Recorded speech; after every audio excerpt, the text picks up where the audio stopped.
Okey, selamat pagi. Okey, hari ini kita akan masuk tajuk baru, bab 6, sokongan pergerakan dan pertumbuhan. Okey, dalam bab ni kita akan belajar rangka luar, rangka dalam dan rangka hidrostatik.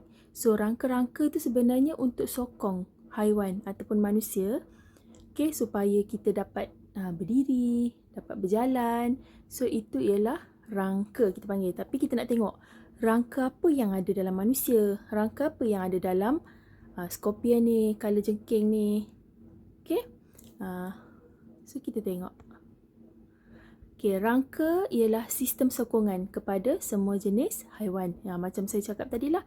Okey, so haiwan kalau dia nak berdiri tegak ataupun dia nak berjalan ataupun dia nak tampung berat dia, dia perlukan rangka. Okey, so ada 3 jenis sokongan. Rangka dalam, rangka luar dan rangka hidrostatik. Okey, so kita akan tengoklah apa rangka-rangka ni. Okey, rangka dalam dulu. So, rangka dalam, okey, jenis sokongan untuk semua vertebrata, termasuk manusia. Vertebrata ni maksudnya yang ada tulang belakang. Okey, so yang ada tulang belakang, kita guna rangka dalam sebagai sokongan. Okey, rangka terbina daripada tulang ataupun rawan. So, rangka dalam ni yang ada tulang lah macam kita ni.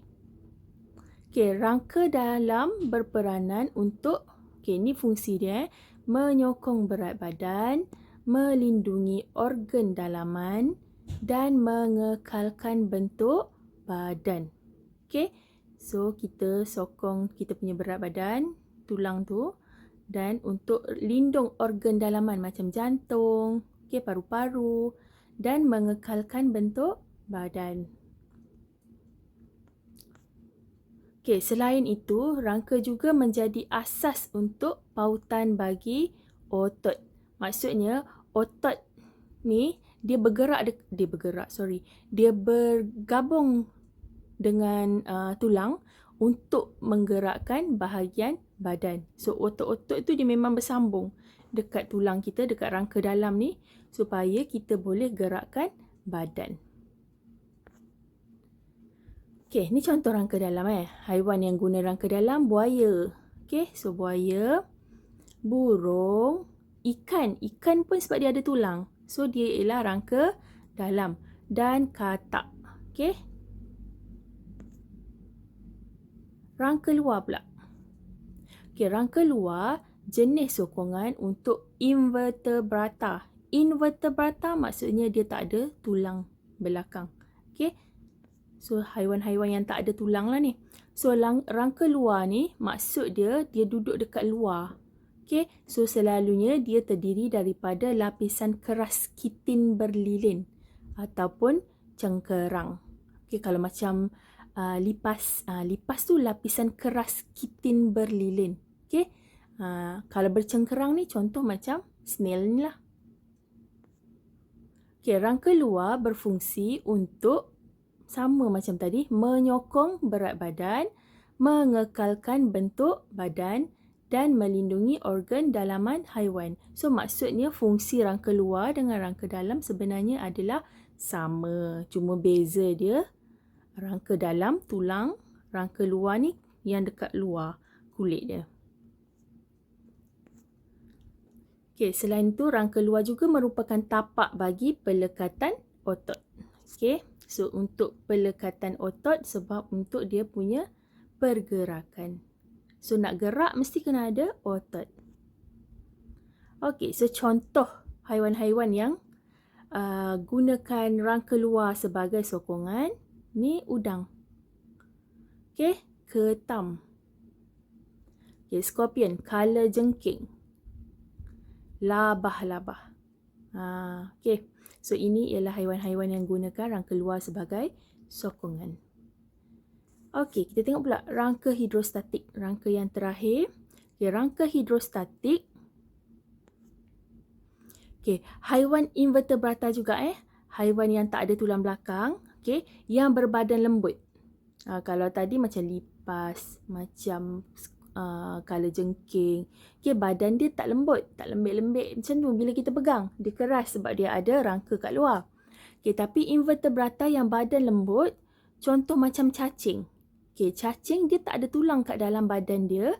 Okey, dan dia tak ada juga kulit yang keras dekat luar badan dia. Jadi, haiwan-haiwan ni disokong oleh rangka hidrostatik. Okey? Dia tak guna rangka dalam, dia tak guna rangka luar, tapi dia guna rangka hidrostatik.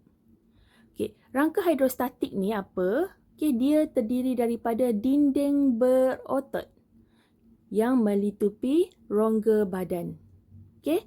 So, dia ada dinding berotot yang melitupi rongga badan yang diisi dengan bendalih. Maksudnya, okey, badan dia tu ada dinding berotot, okey, ada rongga. Rongga tu maksudnya lubang lubang. Lepas tu luar daripada lubang tu ada dinding berotot. Okey, dalam dia tu bukan kita isi. Badan dia tu ada bendalih. Bendalih tu cecair lah. Kalau macam cacing tu kan, kita pegang-pegang kita rasa macam nyik. Itulah bendalih. So, kat luar dia tu dinding berotot. So, bendalih ni kenapa? Okay, bendalih ni untuk kenakan tekanan pada dinding berotot. Okay, supaya dia dapat badan tu jadi tegar, jadi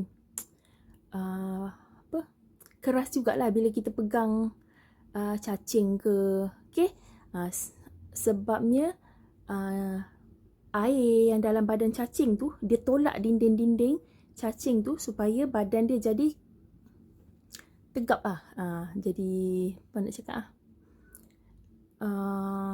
dia tak lembik, tak penyek. Itu rangka hidrostatik.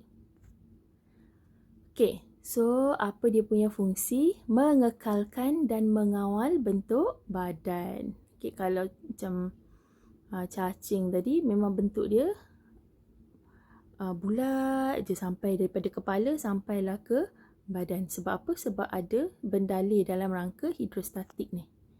Okey. Rangka hidrostatik juga memainkan peranan dalam pergerakan. Okey, sama macam rangka luar ke, rangka dalam ke, rangka hidrostatik ni pun membantu pergerakan haiwan. Okey, ini contoh. Ni lintah. Okey. Badan dia lembik-lembik tapi kita tak nampak dia lepeh, dia penyek. Sebab apa? Sebab dalam ni ada air yang tolak dinding otot dia. Okey. Ni cacing.